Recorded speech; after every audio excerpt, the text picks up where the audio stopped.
場賽事，女王銀禧紀念杯準備。好嚟一開閘嘅時候啊，合夥奔馳應聲彈出啦，咁啊見到呢隻嘉應高升已經走咗上去啦。內欄第3位嘅金鑽貴人啦，驕陽明區係第4位啊，第5位埋邊啊鴻運帝王啊，中間嘅馬有精算暴雪啊，再中檔咗手機標霸啦，出邊粉紅眼罩包裝天象啊，暫時墊下一隊橙衫陽光勇士啊，黃黑喺呢個黃藍格仔衫呢，仲有標誌銀河嚟㗎。好啦，過1000米嘅段柱啊，前面就合夥奔馳放嘅，跟住喺第2位有嘉應高升啊，第3位外邊呢就手機標霸上咗去啊，埋邊呢咁啊黃衫第3位有金鑽貴人啊，中檔第5嘅馬驕陽明區啊，埋邊第6位鴻運帝王，出邊粉紅眼罩包裝天象啊，尾3係精算暴雪啊，殿後一隊橙衫外邊陽光勇士，埋邊呢就標誌銀河嚟㗎。好啦，轉彎入直路嘅時候啦，前面佔先嘅馬呢都仲係合夥奔馳啊，嘉應高升已經咬咗上嚟啦，入邊位置有金鑽貴人，後多層啊嘛，驕陽明區喺個馬林入邊啊，出邊追嘅馬手機標霸，外邊包裝天象，大外檔陽光勇士啊，最後200米啦，嘉應高升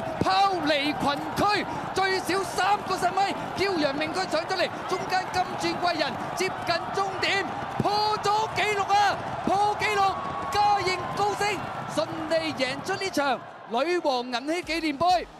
嘉應高升打破咗保持咗21年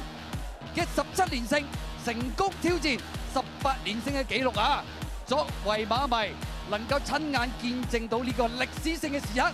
絕對係可喜可賀。而嘉應高升為香港賽馬更加寫下咗重要嘅一頁。嘉應高升未來嘅目標肯定係放喺4月26號舉行嘅主席短途獎，力求蟬聯3冠短途嘅殊榮。當然啦，亦都有機會衝擊第17、第19個連勝啊！希望嘉應高升可以繼續寫佢嘅傳奇，再創佳績。